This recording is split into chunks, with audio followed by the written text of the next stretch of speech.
उस रात बहुत तेज बारिश हो रही थी। अपुन को बहुत सारा सुसु करने का था, लेकिन अपुन की हिम्मत नहीं हो रही थी।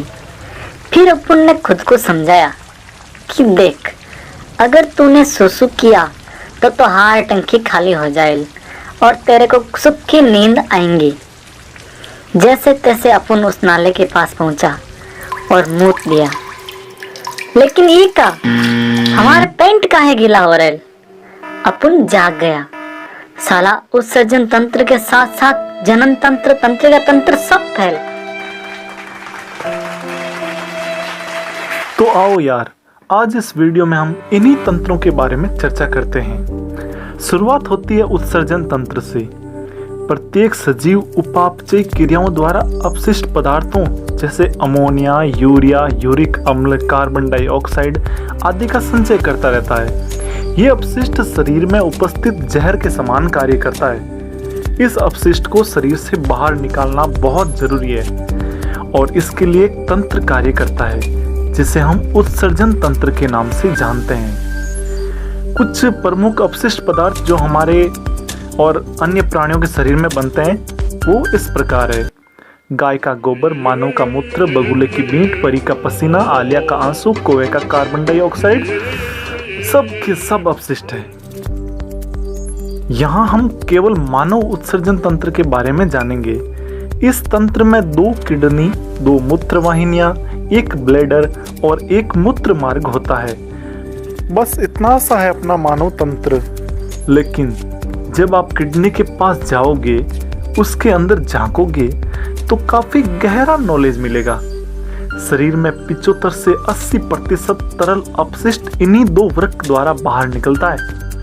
सेम के बीज जैसे गहरे भूरे रंग के ये वृक्क आमाशय के नीचे पीठ के पास रीढ़ की हड्डी के दाएं बाएं उपस्थित होते हैं। प्रत्येक वृक्क के ऊपर एड्रिनल ग्रंथि होती है जिसकी हम आगे चर्चा करेंगे। वृक्क के 2 भाग होते हैं, बाहरी वलकुट एवं मध्यांश। जब हम मध्यांश को और जूम करेंगे हमें दिखाई देंगे 10 लाख छोटे छोटे नेफ्रॉन जिन्हें वृक्काणु भी कहते हैं। प्रत्येक नेफ्रॉन 2 भागों में होता है, बोमन संपुट तथा वृक्क नलिका। बोमन संपुट वही भाग है जिसमें अभिवाही धमनियों द्वारा अपशिष्ट पदार्थ युक्त रुधिर लाया जाता है। यहाँ प्रति मिनट करीब 1000 से 1200 ml रक्त छाना जाता है। यह रक्त में उपस्थित ग्लूकोज, लवण, एमिनो अम्ल, यूरिया आदि बोमेन संपुट में एकत्रित हो जाते हैं। अब ये छना हुआ भाग वृक्क नलिका में प्रवेश करता है। साफ रुधिर में इनमें से उपयोगी छनित पदार्थों का पुनः अफवाही धमनिकाओं में अवशोषण हो जाता है। लेकिन यूरिया जैसे अपशिष्ट वहीं स्थित रहते हैं। वृक्क नलिका के 3 भाग होते हैं, समीपस्थ नलिका, हेनले पास एवं दूरस्थ नलिका। दूरस्थ नलिका में आते आते पूर्णतः मूत्र निर्मित हो जाता है जो आगे संग्राहक नलिका में भेज दिया जाता है। यहाँ से आगे मूत्र वाहिनियां जुड़ी होती है जो मूत्र को मूत्राशय में ले जाती है। जब मूत्राशय भर जाता है तब तंत्रिका तंत्र द्वारा ऐच्छिक संदेश मूत्राशय को प्राप्त होता है और हम मूत्र त्याग करते हैं। अब जानते हैं जनन तंत्र के बारे में। जनन तंत्र क्या होता है?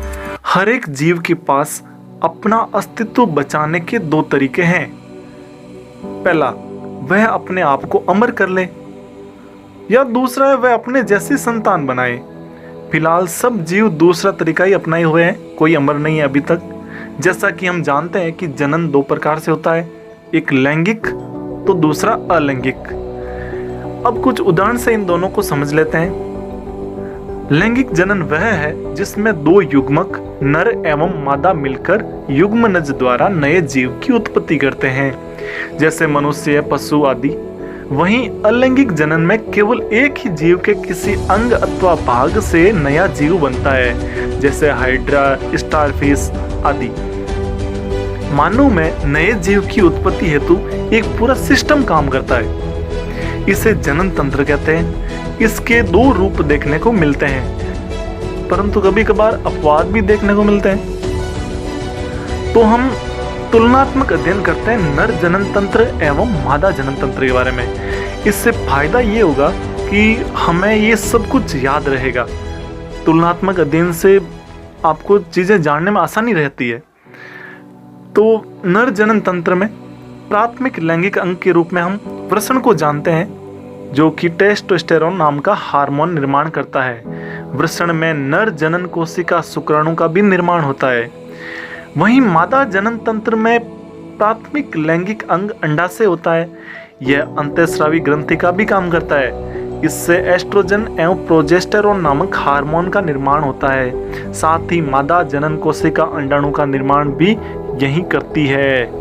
द्वितीयक लैंगिक अंग नर जनन तंत्र में इस प्रकार है, जैसे कि वृषण कोश, जो वृषण को स्थिर रखने में और तापमान नियंत्रित करने में सहायता करता है।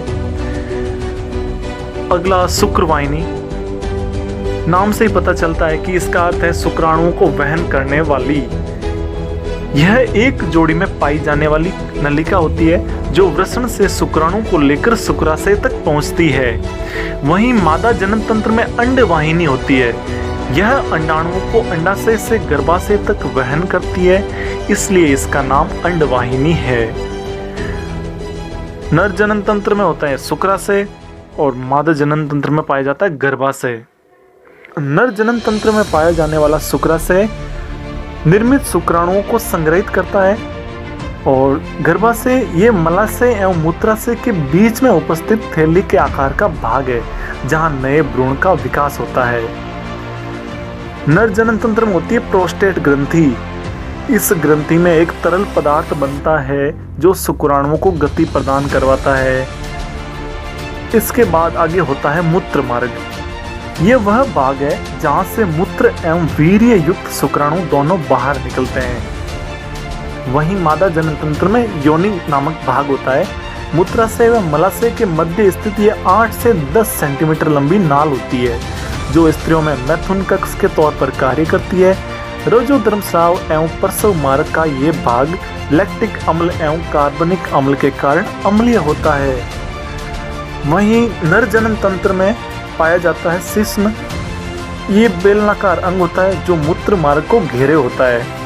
सामान्य अवस्था में ये छोटा होता है एवं जब वीर्य स्रावित करना होता है तब इसका आकार बढ़ जाता है। प्रजनन की अवस्थाएं, पहला है युग्मक जनन, अगला है निषेचन और इसके बाद है भ्रूण का रोपण।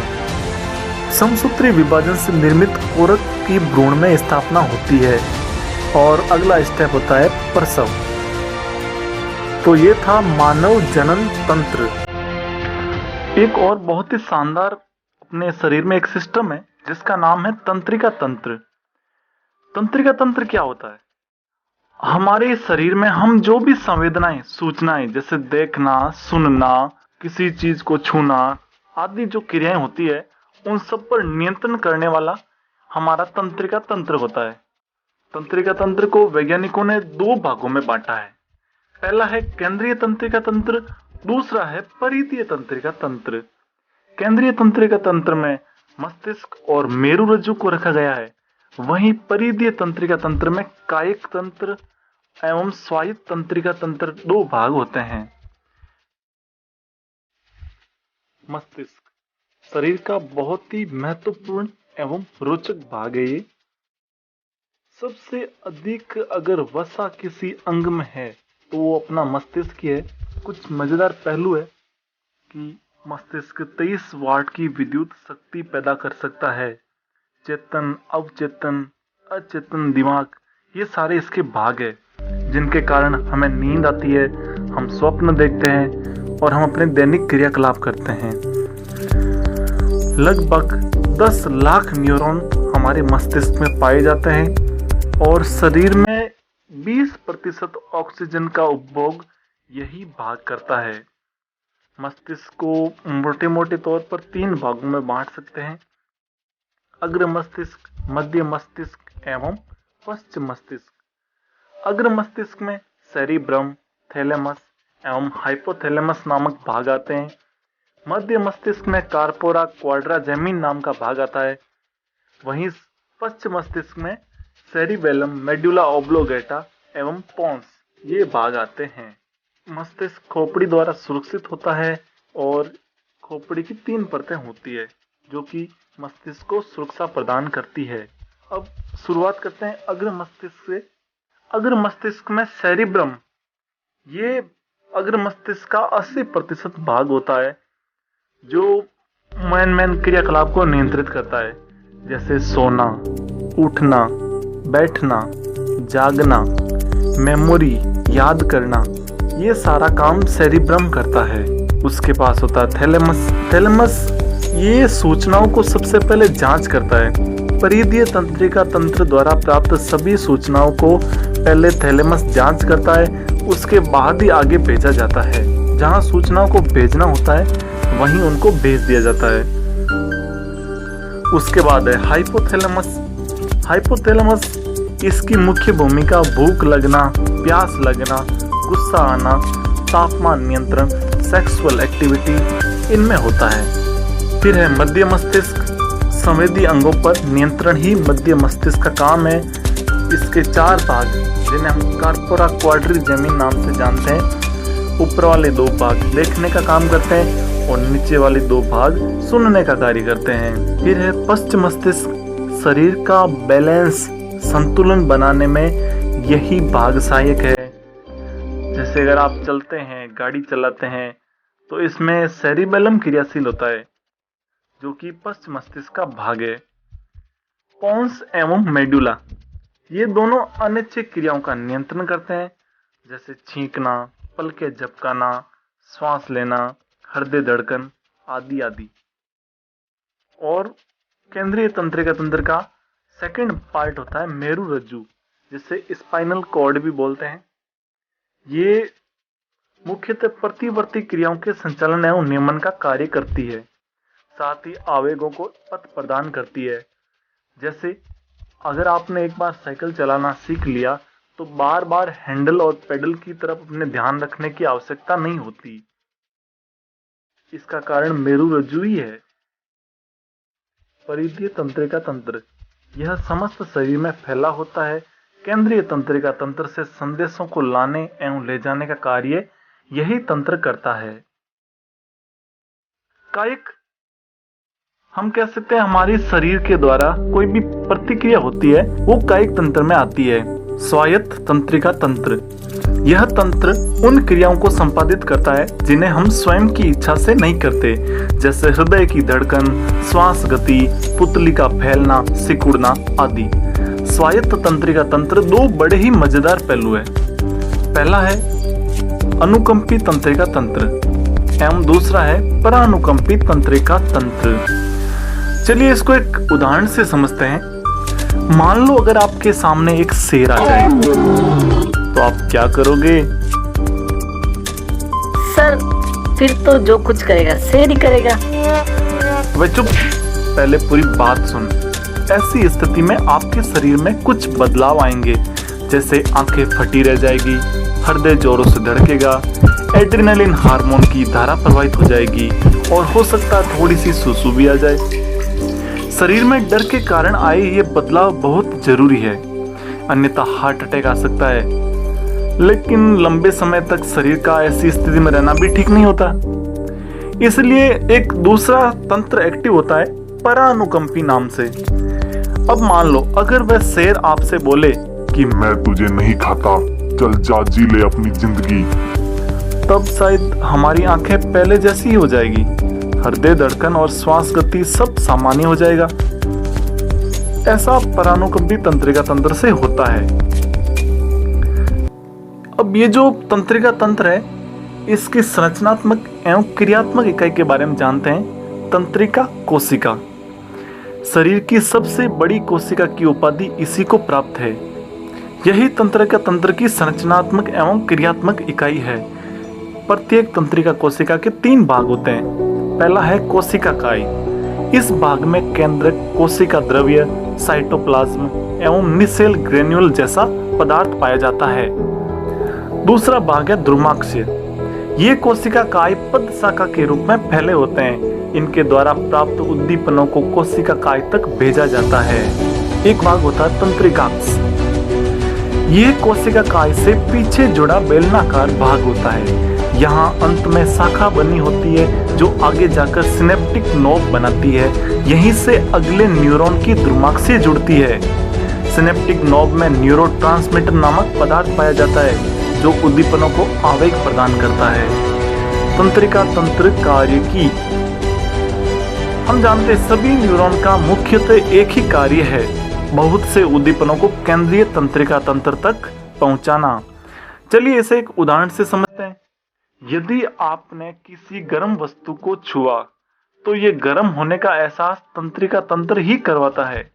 इसका कारण तंत्रिका कोशिका में उपस्थित सोडियम एवं पोटेशियम के चैनल है जो बहुत ही तीव्रता से यहाँ गति करते हैं। इनकी गति एक सुपर कंप्यूटर से भी 1000 गुना तेज होती है। अब बढ़ते अपने इस पाठ के आखिरी टॉपिक पर, अंतःस्रावी तंत्र। दोस्तों ये अंतःस्रावी तंत्र बहुत ही मजेदार और काफी रोचक टॉपिक है अपना। आपके द्वारा किसी पर गुस्सा करना, प्यार करना या आपको डर लगना आयु के साथ परिवर्तन इत्यादि हार्मोन्स के कारण ही होता है। इन हार्मोन्स का श्रवण करने वाली ग्रंथियां अंतःस्रावी ग्रंथियां कहलाती है और इन ग्रंथियों से निर्मित तंत्र अंतःस्रावी तंत्र कहलाता है। अंतःस्रावी तंत्र के अलावा बाह्यस्रावी तंत्र भी होता है जो एंजाइमों का श्रवण करते हैं और पाचन तंत्र में भाग लेते हैं। कुछ महत्वपूर्ण फैक्ट जान लो। अंतःस्रावी ग्रंथियां नलिका विहीन होती है। यह हार्मोन को सीधे रक्त में छोड़ देती है। कुछ ग्रंथियों के नाम एवं लक्षण हम यहाँ पर जानेंगे। सबसे पहले जानते हैं हाइपोथैलेमस के बारे में। अग्र मस्तिष्क का आधार भाग ये मोचक एवं वृद्धि हार्मोन का श्रवण करता है और पीयूष ग्रंथि के हार्मोन्स की मात्रा पर नियंत्रण करता है। सेकंड है पीयूष ग्रंथि, इसको मास्टर ग्रंथि भी कहते हैं। इसके द्वारा वृद्धि हार्मोन और बहुत से हार्मोन स्रावित होते हैं। 0.6 ग्राम वजन के 2 भाग अग्र एवं पश्च पीयूष ग्रंथि के होते हैं। इसके बाद है पीनियल ग्रंथि। पीनियल ग्रंथि मेलेटोनिन नामक हार्मोन स्रावित करती है जो हमारे शरीर का रंग कैसा होगा यह निश्चित करती है। साथ ही हमारे शरीर में एक जैविक घड़ी के तौर पर भी इसका कार्य होता है। सपोज करो आप 20 दिन तक रोज सुबह जल्दी उठते हैं तो 21वें दिन आपको घड़ी देखने की आवश्यकता नहीं होती है, अंदर से अपना आप आपको पता चल जाएगा हाँ उठने का समय हो गया है। तो इस पर नियंत्रण करने वाली ग्रंथि कौन है? पीनियल ग्रंथि। थायराइड गले में पाई जाती है, सबसे बड़ी ग्रंथि यही है। प्रमुख हार्मोन जो है यह है थायरोक्सिन। आयोडीन द्वारा इस हार्मोन का निर्माण होता है। यह शारीरिक एवं मानसिक विकास का एक साथ होना निश्चित करता है। मतलब आप सोचो अगर एक आदमी 25 साल का है और उसके अंदर बुद्धि 15 साल की है तो समझ लो उसके अंदर थायरोक्सिन हार्मोन की कमी है। आयोडीन की कमी से गैंगा नामक रोग भी होता है। इसी के ऊपर होती है पैराथायराइड ग्रंथि जिससे पैराथॉर्मोन नाम का हार्मोन स्रावित होता है। यह हार्मोन रुधिर में कैल्शियम तथा फास्फेट के स्तरों को नियंत्रित करता है। अगली ग्रंथि है अग्न्याशय। ये अंतःस्रावी ग्रंथि भी है और बाह्यस्रावी ग्रंथि भी है। जानते कैसे? इसके द्वारा ग्लूकागोन एवं इंसुलिन नामक हार्मोन स्रावित होते हैं। ये दोनों हार्मोन रक्त में शर्करा की मात्रा का नियंत्रण करते हैं। इसके बाद है अधिवृक्क ग्रंथि जिसे एड्रिनल ग्रंथि भी कहते हैं। इसके द्वारा एड्रिनलिन तथा नॉर एड्रिनलिन नाम के 2 हार्मोन स्रावित होते हैं। इनका दूसरा नाम आपातकालीन हार्मोन भी है क्योंकि आपातकालीन की स्थिति में शरीर को सुरक्षित रखने का काम यही ग्रंथि करती है। अगली ग्रंथि है थाइमस ग्रंथि। थाइमस ग्रंथि से थाइमोसिन नाम का हार्मोन स्रावित होता है। बच्चों में ये बहुत ही विकसित होती है ग्रंथि, लेकिन जैसे जैसे उम्र बढ़ती है किशोर अवस्था में आता है तो ये सिकुड़ जाती है। इसका कार्य प्रतिरोधकता बढ़ाना है या कह सकते हैं यह प्रतिरोधकता बढ़ाने में सहायक है। अगला है वृषण। इसका कार्य अंतःस्रावी ग्रंथि के रूप में टेस्टोस्टेरोन नामक हार्मोन का स्रवण करना होता है। यह हार्मोन लैंगिक अंगों के विकास एवं शुक्राणु के निर्माण में प्रेरक भूमिका निभाते हैं। अगला है अंडाशय। यह ग्रंथि एस्ट्रोजन एवं प्रोजेस्टेरोन नामक हार्मोन का स्रवण करती है। मादा में लैंगिक अंगों का विकास, मासिक चक्र नियंत्रण एवं गर्भ का अनुरक्षण इसी के द्वारा होता है। तो ये था मानव तंत्र का पाठ। उम्मीद है इसे देखने के बाद आपको परीक्षा में आने वाले सवाल याद करने में आसानी होगी। और थैंक यू।